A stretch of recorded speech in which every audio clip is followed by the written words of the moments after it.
Good morning, everyone. So we'll be starting in 1 minute our exciting session on measuring progress on adaptation and mitigation of women in agriculture. What will it take? So great if everyone can get themselves comfortable. We will be starting in just 1 minute.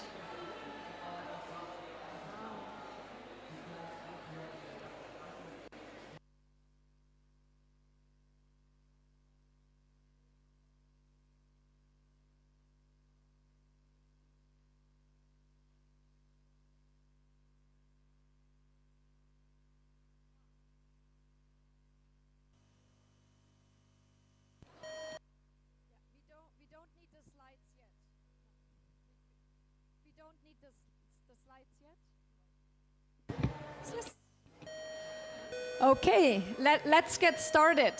So, welcome everyone to today's session on measuring progress on adaptation and mitigation of women in agriculture. What does it take?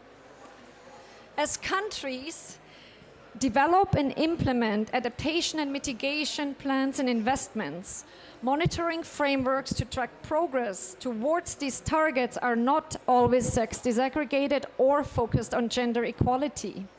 Several guidance tools have been developed, but none is currently widely adopted.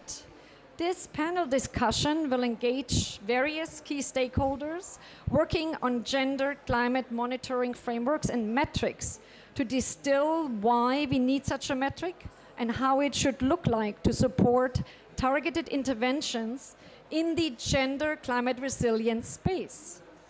And with no further ado, I would like to now welcome our keynote speaker, Dina Esposito. She's the assistant to the administrator at USAID's Bureau for Resilience and Food Security. She's also the Global Food Crisis Coordinator, and she's the deputy coordinator of Feed the Future. Prior to these really very important roles, she served several years at Mercy Corps. She was the director of USAID's Office for Peace, which is now the Bureau for Humanitarian Assistance. And she was also at the Bureau for Democracy, Conflict, and Humanitarian Response. And she has lived in Ethiopia and Kenya. So please, an applause for our keynote speaker, Dina Esposito. Thank you.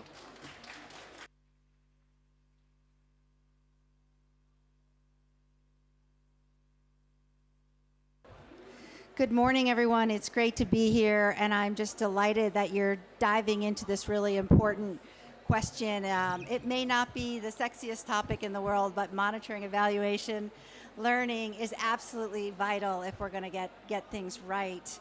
As you've heard, I lead a bureau at USAID called the Bureau for Resilience and Food Security, and we lead this whole of government approach to respond to global hunger called the Feed the Future initiative, and it focuses on reducing hunger, poverty, and malnutrition. The work of IFPRI's Gender, Climate, and Nutrition Integration Initiative, also called GCAN, is a really important part of this agenda. We work so closely with you on helping us with data analytics, providing us with critical insights on how ag production, nutrition, and gender intersect, and how climate change is impacting farmers and the global food system. As you know, decades of progress in advancing food security around the world have reversed in recent years, and today we have a global food crisis that has resulted in some 200 million people roughly in need of life-saving food assistance, which is just an extraordinary number. 750 million people, roughly 1 in every 10, are undernourished around the world. And while this trend has been with us for a while, we've really seen this reversal of progress since around 2014. We know that it is largely driven by conflicts around the world, disrupted supply chains due to COVID-19, and rising fuel, fertilizer, and food prices. Accelerating climate change has emerged among all these factors as a key and growing driver of global hunger. And that's why you see here at the COP today, or this week, this intersection of people who care about agriculture, food security, and people who care about climate, because these two things fundamentally need to be worked on together. In the Horn of Africa today, in my role as Global Food Crisis Coordinator, I would be remiss if not noting the historic drought. People there are facing a fifth failed rainy season, which has led to a massive loss of livestock, a main source of livelihood, as well as failed harvests and migration in the worst hit areas as people go in search of food and water. And my mind is very much on the people of Somalia, who are tipping in again for too many times famine conditions. Women, of course, in all of these shocks and stresses that we're talking about, bear the brunt of the crises. The COVID-19 pandemic pushed an additional 47 million girls and women in extreme poverty, reducing decades of progress. Last year, 126 million more women than men experienced food insecurity, and that gap is growing. Gender-based violence is on the rise, and early child marriage. Laws, policies, and gender norms that preclude the full participation of women means that they're on an uneven playing field as they work to respond to these various shocks. And their challenges grow more acute in a world where water is more scarce, land is less fertile, and the seeds and fertilizers they need to be productive farmers are more costly and further out of reach. These hardships mean that women have higher morbidity and mortality rates compared with men following extreme weather events. It means that women farmers are more vulnerable to climate shocks and stresses because they depend more on rain-fed agriculture and have less access to inputs like climate resilience varieties of seeds and fertilizer, as well as digital tools and financing. It means that they have less access to climate information and extension services, which makes it harder for them to adapt their farm practices in the face of droughts, heats, and floods. Traditional coping mechanisms to climate stressors often come at the expense of women and girls. Resource constraints at the household level create negative incentives for families to push their girls into child, early, and forced marriage. And this harmful practice has reverberating consequences, including disrupted education for girls, decreased economic opportunities, early maternity, and poor pregnancy outcomes. But women and girls also have valuable knowledge and skills that make them powerful change agents in designing and implementing climate solutions.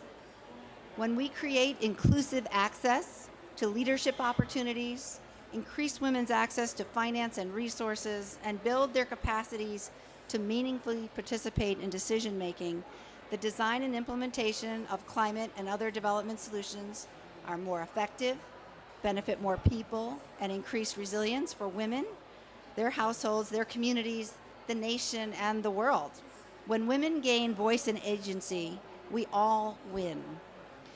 To sum it up, we know that the impacts of climate change are, in many ways, sexist, but we can't let our responses be, and that's where you all come in. Gender and sex disaggregated data are absolutely key to understanding the differential impacts of climate change on men and women, as well as the gendered outcomes of various policy and program approaches.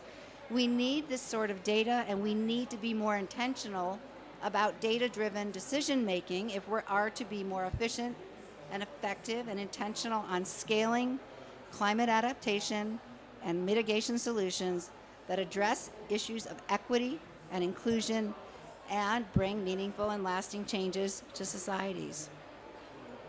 Currently, our measures are actually inadequate to this task. So I hope that in today's discussion, you will be bringing us closer to a common set of tools that we can use and promote across governments and other stakeholders to ensure climate strategies effectively incorporate women and girls, and closer to identifying elements of gender-integrated metrics for climate adaptation and mitigation that will help inform our priorities and ensure we are meaningfully addressing the disproportionate impacts of climate change on women and girls. So once again, my thanks to IFRI for hosting this conversation here, and to the GCAN activity in particular. And I am looking forward to the panelists and the discussion. And thank you to all of you in the audience who are playing important roles in driving this critical agenda forward. Thank you for having me.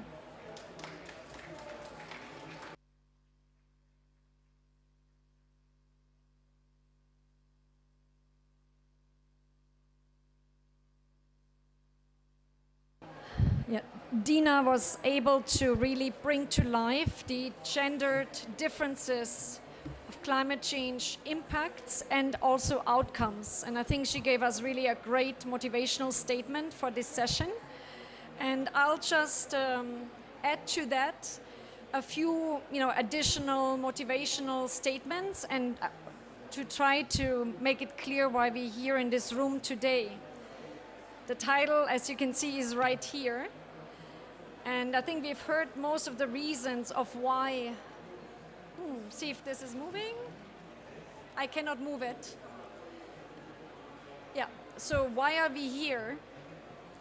So we know that mitigation and adaptation, of course, are essential for sustainable water, energy, and food security in a nutrition crisis.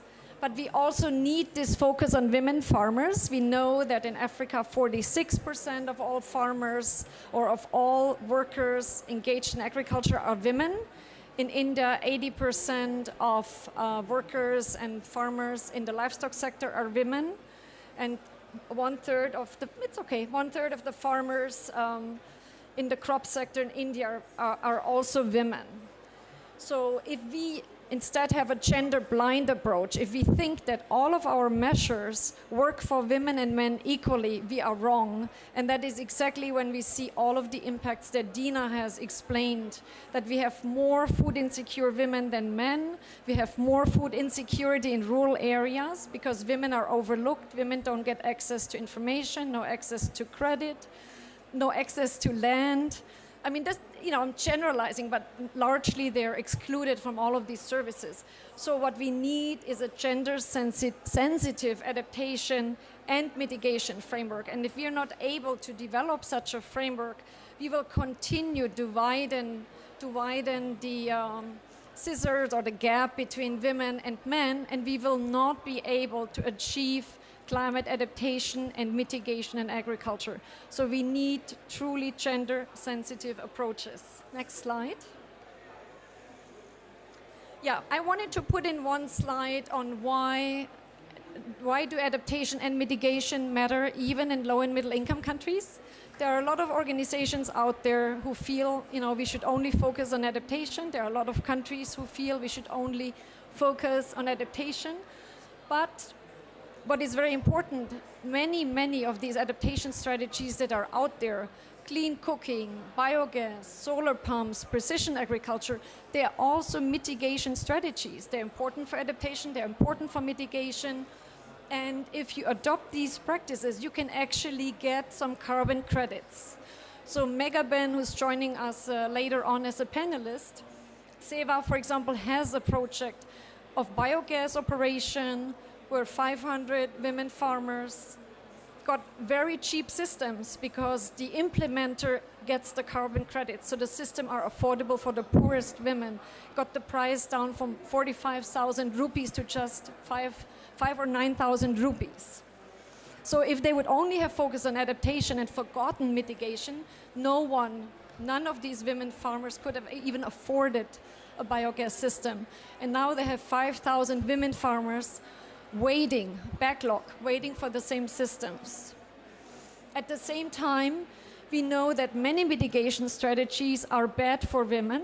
We know that many mitigation strategies are bad for food security and nutrition, such as biofuels, and even, for example, solar pumps. They're good for mitigation, but if they remove drinking water access for women, because all of the water goes into irrigation and women's drinking water wells are generally not as deep, then we also actually reduce outcomes for women. So we need to look at both mitigation and adaptation. Next slide.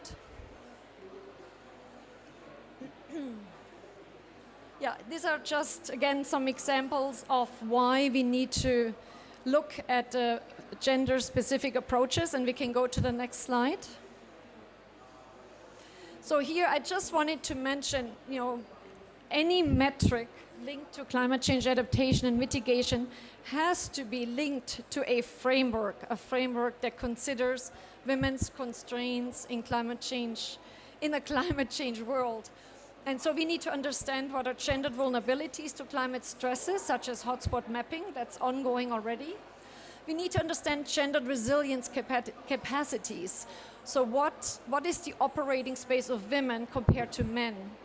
And just as an example, we know that right now in Africa, women are more likely to work in climate extreme environments than men.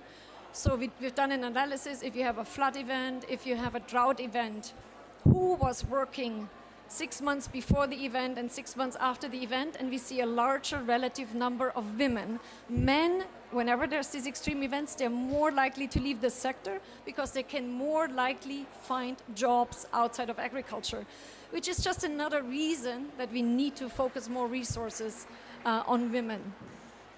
So, and then again, as I mentioned, women have fewer assets. So assets might not be an adaptation strategy that they can do without external support. Their labor opportunities are different, their mobility opportunities are different, so we need to understand their response options. And of course, we need to understand the outcomes. And nutrition, for example, is an important outcome here. Next slide. So this is just an additional example of how women and men engage differently in the agriculture sector. And I just want to point out here the bars, Bangladesh and Pakistan, where you can see the green bars are livestock. And basically in both Pakistan and Bangladesh, women are majoritarily responsible for all of the activities in the livestock sector.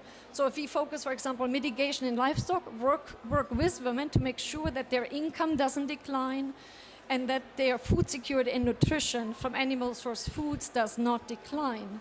We can do this work with women, we cannot do it with men. Next slide. And this just shows an overall hotspot map focused on gendered vulnerabilities. And again, we can see, probably unsurprisingly to everyone in the room, Sub-Saharan Africa and South Asia are the places where women are relatively more vulnerable to climate hazards and gender inequities than men. Next slide. I think this should be it. Yeah. So, what should be elements of a metric? So I hope we'll discuss that today. I think we need to be able to show progress at the national level. We need to consider the key areas of a gender climate change framework. We need to involve women. We need to involve women in the development of the framework, including women farmers. If we don't involve them, it will not work. And we need to show areas of progress where women are particularly engaged, such as, for example, livestock in Bangladesh. Next slide. I think this is it, yeah. With that, I'll close this short overview technical presentation and we'll move to our panelists. And our first panelist is Stineke Oynima. She's the Executive Secretary of UN Nutrition, and I'd like to call her on the stage first alone because she has to rush to the airport. Her suitcase is here, yes? Okay, we need a mic for Stineke. Ah, perfect. So Stineke, you work for UN Nutrition. If you could just tell us a bit, what are you doing, and then what do you think about a metric that focuses on women's progress in climate change and adaptation in agriculture? Over to you, and you have to hold the mic very close. Yes, I think you can all hear me right, okay? Perfect. Thank you very much. Yes, indeed. I work with UN Nutrition, and UN Nutrition is the coordinating mechanism for nutrition in the UN. It's an interagency coordination mechanism, so that means that I work with quite a lot of agencies to help them work coherently for nutrition and do consistent activities on the ground. So, for example, I work with FAO, I work with World Health Organization, with UNICEF, World Food Programme, but also, for example, with UN Environmental Programme, because you can imagine nutrition is a bit everywhere. And that needs to be brought together in order to bring that coherence. Speaking of coherence, I'm also very pleased to say that CGIAR is one of our associate members. We need to work with science, we need to work with evidence and data in order to bring that coherency. Otherwise, it's simply not possible to be coherent. So that's UN Nutrition in a nutshell. If you want to learn more, you just go to the website unnutrition.org. So to your second question, Claudia, about adaptation, mitigation, and nutrition, I look at this from a nutrition point of view. So I look at it from nutrition and dietary point of view. I think we heard already why women are so important. It's because of their social and economic roles in society and in their households, but also, of course, for their physical and physiological needs. So that's a two-way interaction. Then when I look at climate change, the nexus between climate change, health and nutrition, and gender, you think of agriculture, you think of water, you think of sanitation, you think of health, you think of social protection, etc., etc. So what does that do for metrics? Of course, nutrition should be a positive outcome of whatever actions we take, of whatever, if you want to change the food system into being better for climate and for women, for gender outcomes. On the one hand, we need to look at, well, I think diets are quite important because they bring that connection between climate and nutrition. But diet needs to be healthy and diet needs to be sustainable. How do we measure that? We have an example I can mention is the minimum dietary diversity score for women. And that one is a score that tries to capture the quality of the diet and specifically for women. And since women, I can say, are also the gatekeepers of the household, it may also say something about, the other members of a household. However, in that indicator, there is no sustainability elements included so far. And where I come from, I also work a lot with food-based dietary guidelines. That is an activity the FAO does a lot. And at this point in time, FAO is making huge efforts to include sustainability criteria in food-based dietary guidelines. So apart from advising what is a healthy diet, it also advises, okay, what is available in this area? What could be produced and consumed in a sustainable way? And if these elements can be included in food-based dietary guidelines, and then also those metrics can be then combined in the dietary diversity score I just mentioned, you may head into the right direction of measuring that progress and indeed also measuring the underlying factors, right?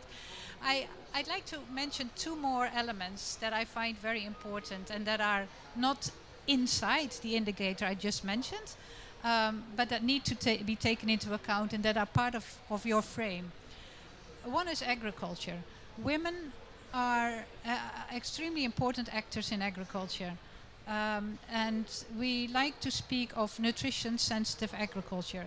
So not just agriculture for the commodities, but agriculture for the food and the nutrition. Not just mentioning the calories, but measuring the nutrients. And what does a diverse agriculture system do for a diverse, healthy diet?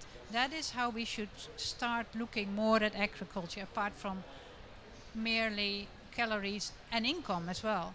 Another part related to agriculture is water management. Claudia already mentioned the risks for women if you would move away without taking any, countermeasurements to irrigated agriculture and not taking into account the crops women were producing before irrigation, more the rain-fed agriculture. If you look at, let's say, nutrition-sensitive water management, you tend to take into account the roles of women, but you also tend to take into account what is being produced when irrigation or when water management is applied to agriculture.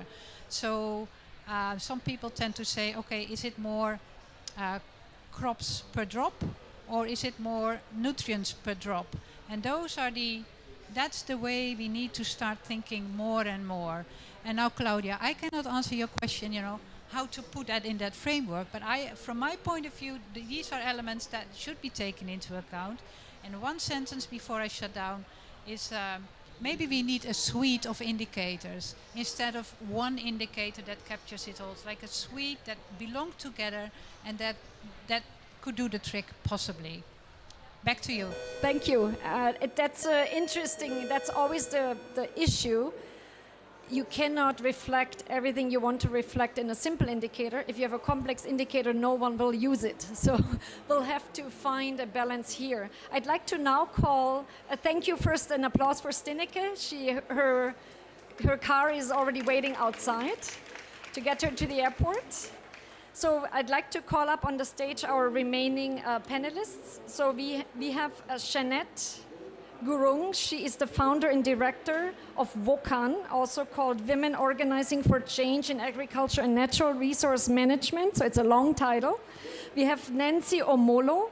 She's the founder and director of Gender and Youth in Climate Action, and she is based in Kenya. Please also join us on the stage. We have Romeo Bertolini.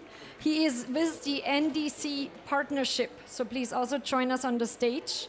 And then we have online Mansi Ben, and she is with the Self-Employed Women's Association of India. This is a trade union of informal workers with 2.2 million members, and 1.2 million of these members are women workers in agriculture. So they're all engaged in the agriculture sector. So welcome to this panel. And we'll both ask some questions to the panelists, but then also take questions from the audience. But let's start with Jeanette. So your organization was directly funded, I guess, in relation to the climate change negotiations and has women in the title. So, yeah, what do you think about the metric? What are you doing on in relation to your organization and in relation to the COP events, and what do you think about a metric? Please, over to you, and you have to hold the microphone very close. Okay. Thank you. Thank you so much, Claudia. So, WOCAN is about 20 years old, and we are a global membership body of experts in agriculture and natural resource management with skills or interest in gender equality. So we have about 1,500 members in about 118 countries. And in about 2015, I mean, so we're coming at it, it's a little different than IFPRI is. Our theory of change is that women's organizations, women's collectives, have an incredibly, I would say, untapped potential to become extremely important actors for food security, for natural resource management, for adaptation and mitigation responses, right? So, but guess what? They're not funded, they're not recognized, they just kept slipping under the radar. So we became aware of the way the carbon market was working and looked at how a standard, like a carbon standard, is able to monetize an impact and create a market-based approach that could then, for us, be shared and deliver a revenue stream to those women's organizations that we're so keen to support. So we had this idea, this was 2014, 2015. We went to women's groups that we work with in rural Kenya and rural Nepal. And we said, what does women's empowerment mean to you? And we then built a metrics that was based on what we call the 6 domains that they identified. And these are time, health, food security, income and assets, knowledge and education, and leadership. So our methodologies combine qualitative and quantitative indicators to measure each of those domains. So the idea is the W+ standard is applied to projects and to supply chains. And so a project or a supply chain needs to select one. They do not have to do all 6 domains. But it's the same rigorous methodology as used by carbon standards. It's not a carbon standard. We're measuring women's empowerment impacts. It's a standalone standard. But it's the idea is you create a baseline, you measure the results, and the change between the baseline and the result, the percent of change, generates a credit, a W+ credit, right? then we are in the business of selling and monetizing those credits. Who buys those credits? Corporates, individuals, the same group that might be buying carbon credits to offset their net zero goals is very interested. You might be surprised. Many of them extremely interested in also having a rigorous quantitative unit that they can use to report on their impacts, right? So this is, because it's our standard, we're a women-led group, and we set the rules. So we said, unlike the carbon standards that do not require a benefit-sharing mechanism, we are going to require that at least 20% of the sale of each credit is returned to women's groups, women's collectives, inside that project area or supply chain. And guess what? Those women get to do with that money whatever they want to do. Because that, for us, is women's empowerment and decision-making. So although the W Plus standard is a standalone, it can be measured for anything that delivers women's empowerment benefits. However, for me, the most exciting thing is that it can be combined with a carbon credit. So we have a partnership with Verra, which is the largest carbon standard that's used in the world, where the W Plus standard can be added on as a label onto a carbon credit. So if you can imagine like a biogas project like Mansi would produce, where you mentioned, Claudia, you've got a mitigation outcome, but also simultaneously you have a women's empowerment outcome as well. So it's a way to create a credit for the market that indicates that there are both, this kind of check the net zero goal and check the SDG 5 goal. And the idea here is that a premium price is paid for those credits. The first ones are in process of being generated out of a agroforestry project in Brazil. So still a lot to be tested and to be proven in terms of what the price will be, but a lot of market interest in this approach. A very exciting program. In fact, the very first biocarbon project that the World Bank supported in Kenya, in Western Kenya, all the money went to the men because the men owned the land. They signed the contracts that they're changing their agriculture practices, become more sustainable. But, you know, unfortunately, only men were on the title. So it's great to move this over to women. So, let's now move to our second panelist, Nancy Omolo. If you can tell us a bit what you're working on with the gender and youth in climate actuation on gender for Kenya. And again, do we need a metric? Do we have a metric? What are your thoughts? Thank you. Okay, thank you so much, Claudia. So I'm the founder, director of Gender and Youth in Climate Change Action, which basically works in Kenya. And this was informed after working, for example, as the advisor for Kenya National Treasury and Planning, where we've been running a big program on financing locally led climate action. And I've also worked with UN organizations. I've done some work also with the CGI centers. But one of the things, when I started talking to the county governments, because Kenya, we have a devolved government with 47 county governments. So they say, yes, we want to do climate change.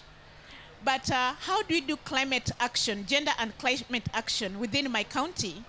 Because most of the time we talk about women being vulnerable, we talk about climate change issues, but they rarely go down at the grassroots level. So currently, we're in the process of talking with certain governments who are willing that can we set up certain gender and climate action within your county and showcase that this is possible and this is how to do it. But again, after working with various farmers and smallholders in Kenya, I've realized that certain climate change, for example, farmers having access to climate information can really transform their livelihood. And one of the examples I always give is in this place in Isiolo, where Kenya Meteorological Department went to work with the farmers.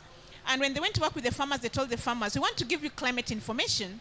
And the farmers said, why are you giving us climate information to improve our productivity? Our ancestors did farming without climate information, and we're also doing farming without climate information. So the KMD realized that, you know, farmers were not willing to take up climate information from them, so they decided to set up their trial fields. But after a while, the community went back to them and asked them, how come your farms are more productive than ours? And they told them that because we're using seasonal weather to inform which kind of crops we're growing. Then the community asked them, can you also share with us that climate information? So one of the good example is that this woman used to receive food aid, and now she's been able to transform to producing food in abundance and selling some in the market, and also being a UN champion on food security. And one of the things she told me that she has to get seasonal climate change information from the Kenya Meteorological Department. And that is going to inform her whether there's going to be a lot of rain or less rain, and that maybe she chooses to plant green peas when it's got short rains or cowpeas. So she said that on a weekly basis also, the Kenya Meteorological Department gives them through SMS gives them information, and she can no longer farm without climate change information. So that's just an example that if farmers are given the right climate change information, then it can transform their livelihood. So that is the northern part of Kenya, which experiences a lot of food insecurity. So again, we worked in the Lake region, in the western part of Kenya, with farmers who are growing cassava, but they had this variety of cassava which was taking 2 years to mature. So when we went to work with these farmers, we gave them a variety from the Kenya Agricultural and Livestock Research Institute, which takes 8 months. So can you imagine if a farmer has to wait for 2 years to harvest the cassava, and now because they're working closely with a research institution, and they can harvest within 8 months. That means that more food on the table and more money in the pocket. So having been informed with all these case studies, whereby a farmer only uses certified seed, a farmer only uses climate information. What about if we went to specific counties and give farmers access to weather information? We give them access to improved certified seeds. We give them access to improved animals. What can be the impact? And therefore, under JICA, this is what I'm working with the counties. Can we map your counties and have 3 areas? And these 3 areas, can we have climate smarts within these counties? And this one, we can showcase it in Kenya. And if it's working, can we also showcase it across the world? Thank you. Some very clear examples on the ground, what could be investments and interventions that make a difference for women farmers, especially cassava. If possible, Romeo, I'd like to first try Mega Desai. She is the head of the agriculture campaign of Self-Employed Women Association, to see if we can get her to speak to us. Again, Seva has probably more experience in the room working with women farmers than pretty much anyone else. So what do you currently do to understand if your farmer members have made progress on adaptation, and if they have made progress on mitigation? Over to you, Megaben, and please also tell us a few, quick summary of what your organization does. I know they do too much, so just a few points. Thank you. Sure. Namaste, everyone. Thank you for inviting us, distinguished guests, fellow panelists, brothers and sorry, sisters. we cannot hear you yet. It's very soft. So try to speak as loud as you can. There's a lot of noise here. Yeah. Thank you for giving me opportunity to talk on the measuring progress on adaptation and mitigation of women in agriculture. What does it take? The issues and challenges are very significant contributors of the poor informal sector women workers, especially the rural women workers who, despite being the backbone of the climate mitigation in agriculture and in rural scenario, are highly invisible and badly recognized, and are the worst sufferers of climate crisis. SEWA, working with the informal sector women workers for 5 decades, feels that the best measurement of the progress on adaptation and mitigation of informal sector women in agriculture is best done by women themselves. This is because the challenges and opportunities are best seen and understood by them in the process of reaching to the level of access to adaptation and mitigation. Agency building and collective strengths are 2 major pillars which requires time and efforts, and measuring its flow is vital. The process is important.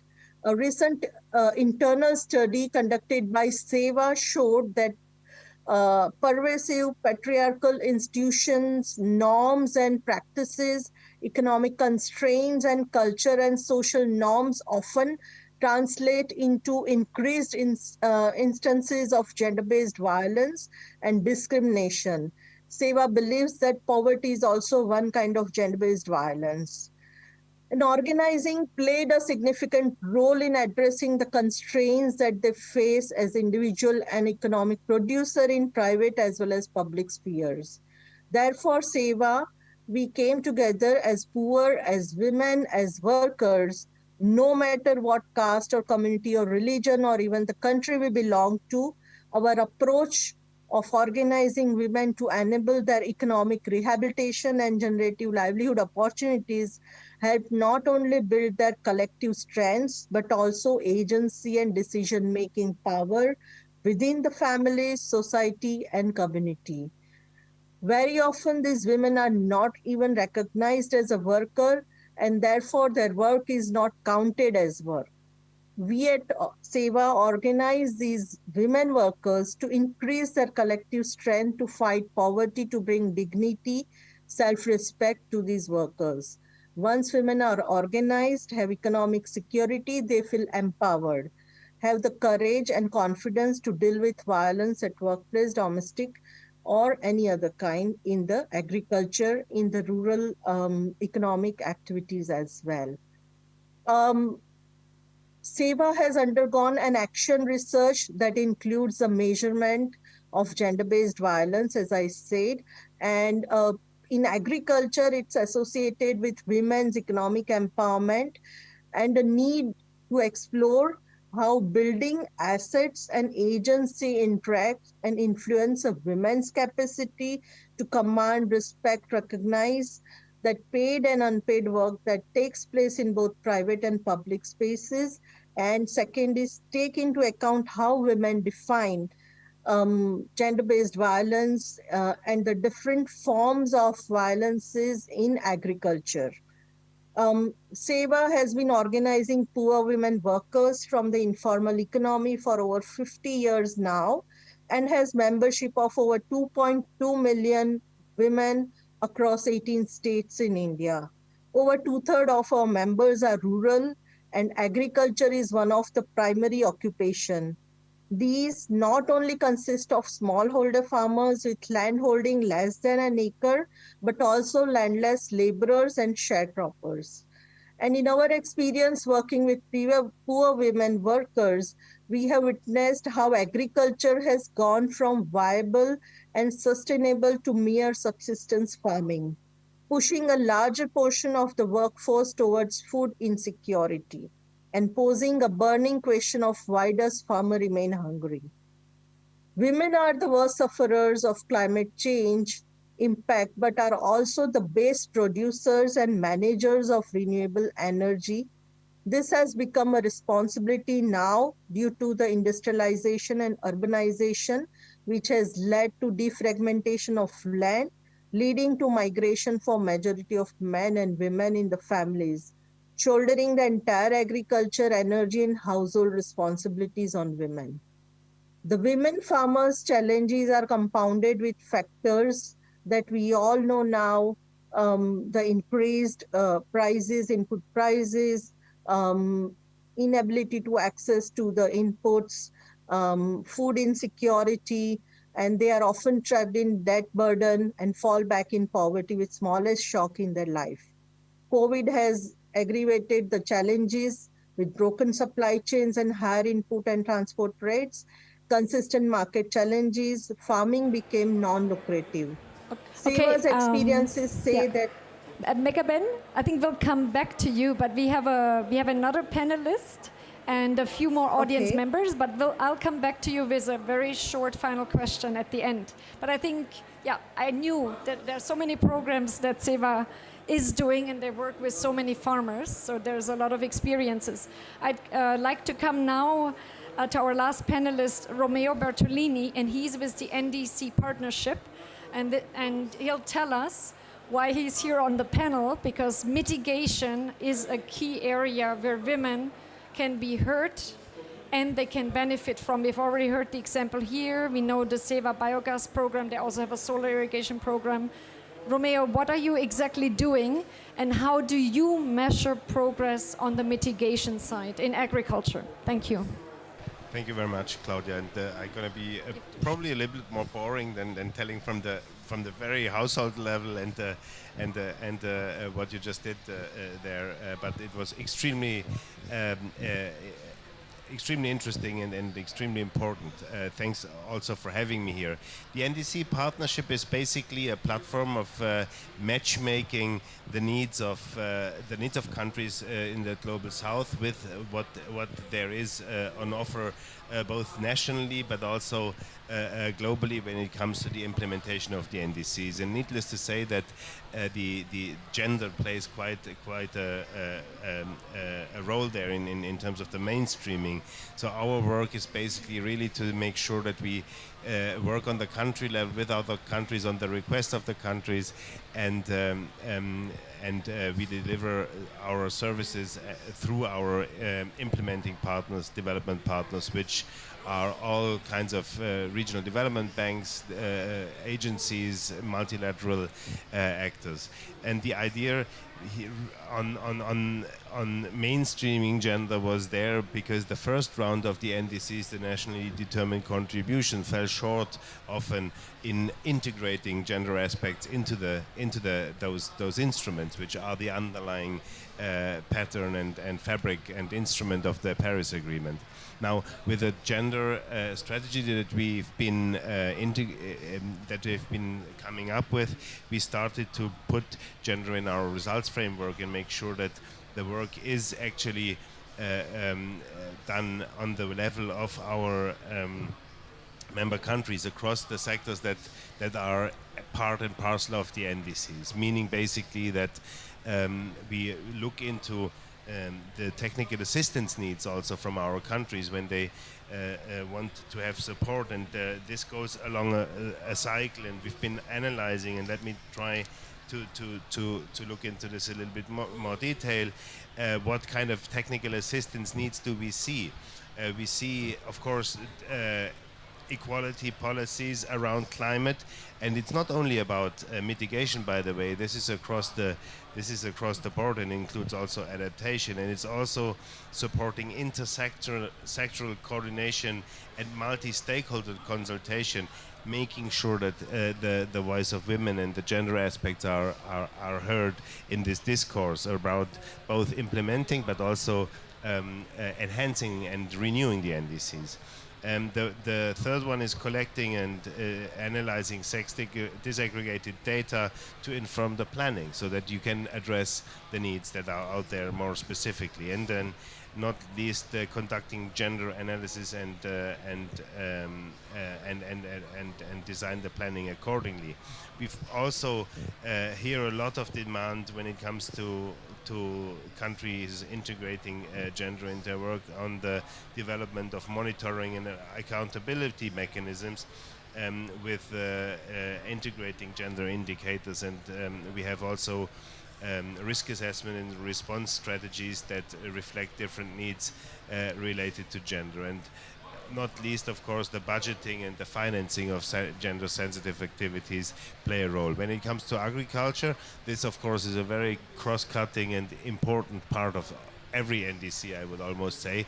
And this is where these things on measuring, integrating, and the concrete planning are coming together. Just to give you an outline, we've been doing this integration of gender in a couple of countries in the last round of the NDC enhancement. Basically, what we saw there is that we have Mexico, the Dominican Republic, Peru, Colombia, Chile, Uruguay, and Ghana asking for this. And also, right now, we're working with Uruguay as a country case on MRV and gender, and that's probably something that we also can share, of course, on a broader scale in the various exchanges that we are having. Okay, great. So directly working with the NDCs and strengthening gender there. So let's now quickly go to the audience. Do you have a question to one of the panelists or your own contribution? What a gendered metric on climate change adaptation and mitigation should include? And please keep it short. I'd like to take 2 or 3 interventions. Yeah, there's the first. And please introduce yourself. I'm Tara. I run a technology entrepreneurship program for girls. And many of the girls create apps to, especially in Africa, to bring weather data to their families.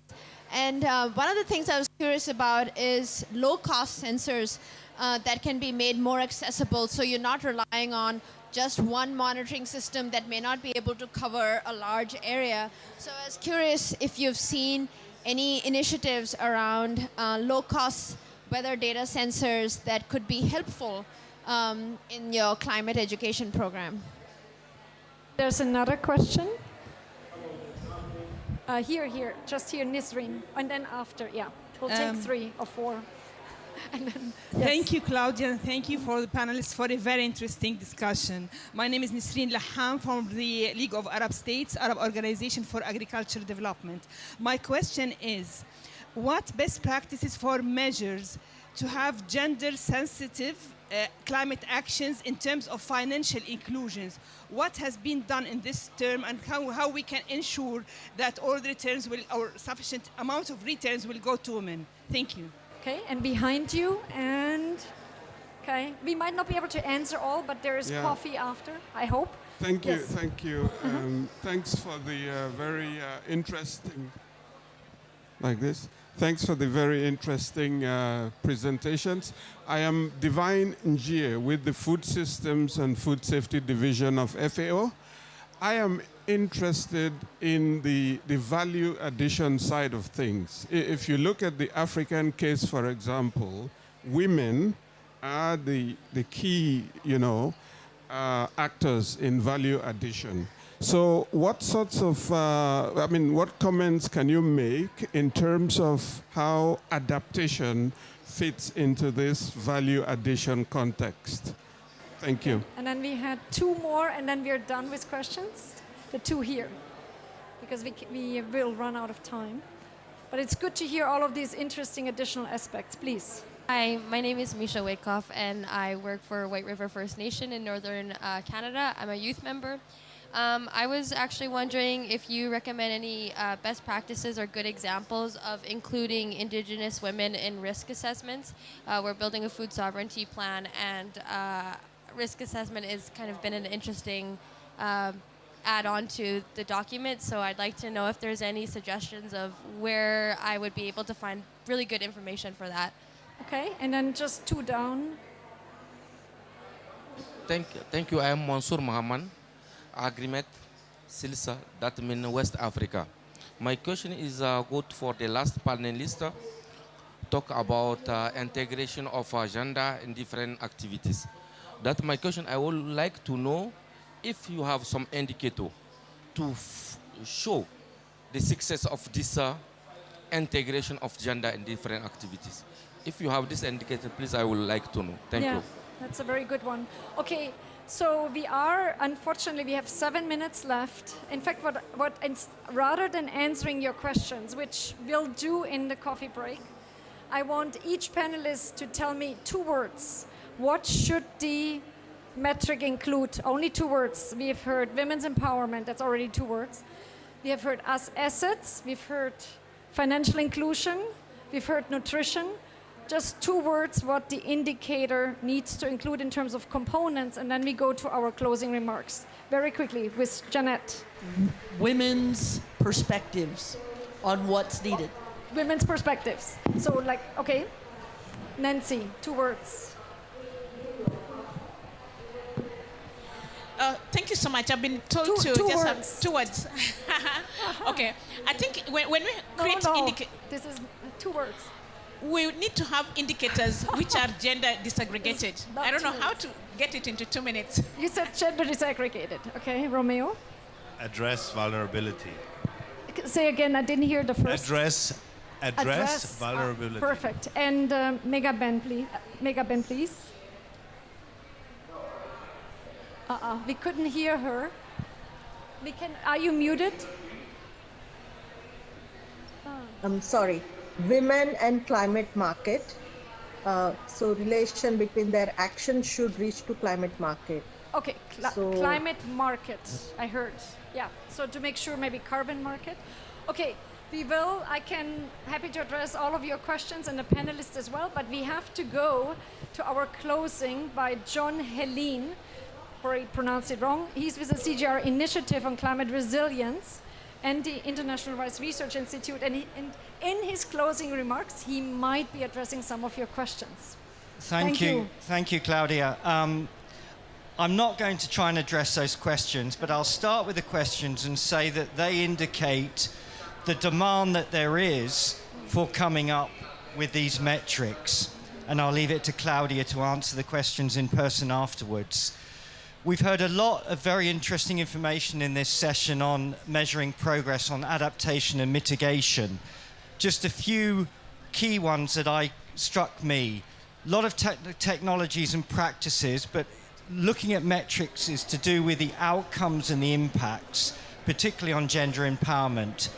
The importance of data-driven decision-making.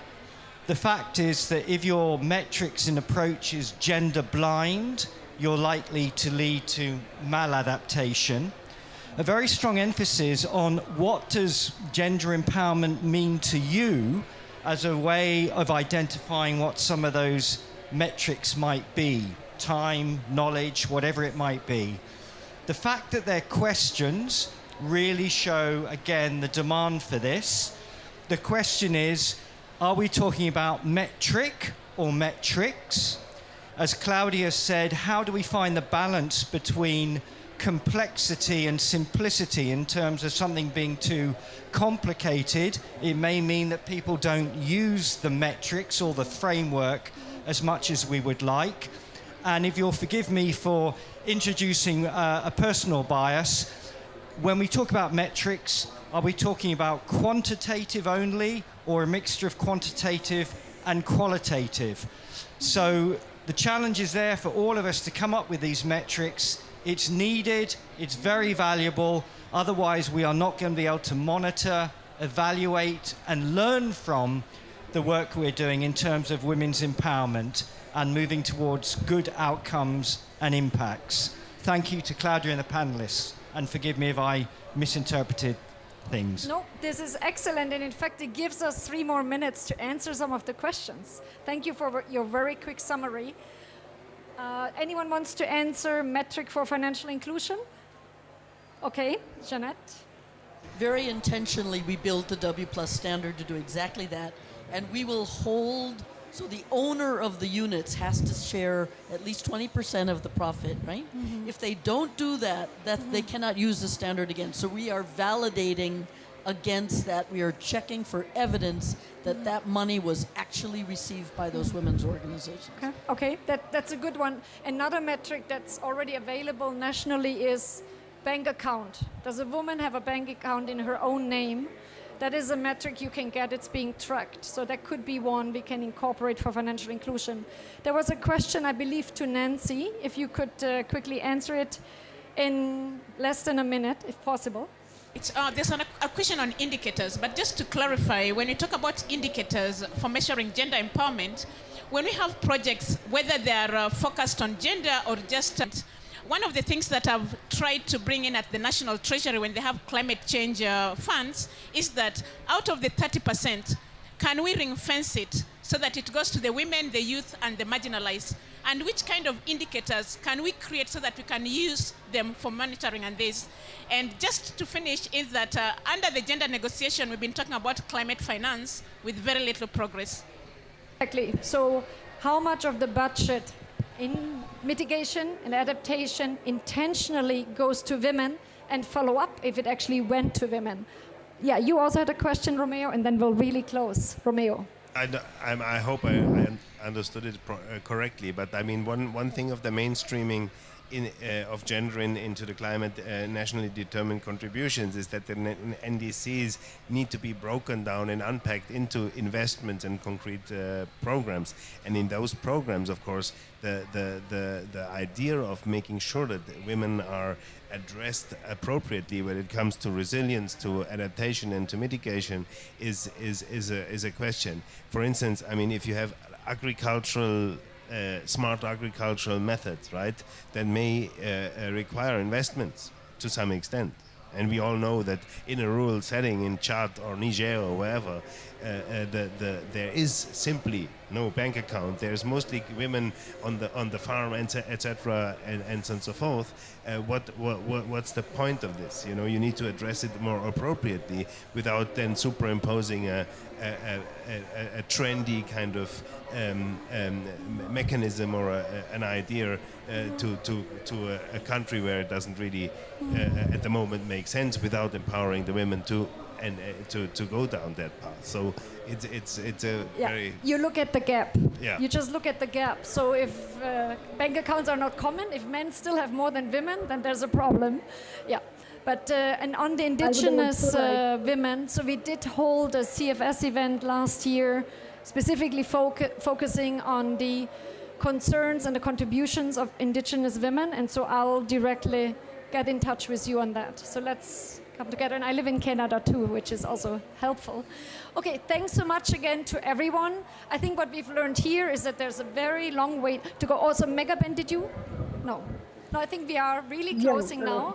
There is a very long way to go on a metric that truly helps us to understand if we have progress on adaptation and mitigation that works for women. And I hope that all of you who have been here today will help us on this journey, and we need to hear a lot more voices before we move forward.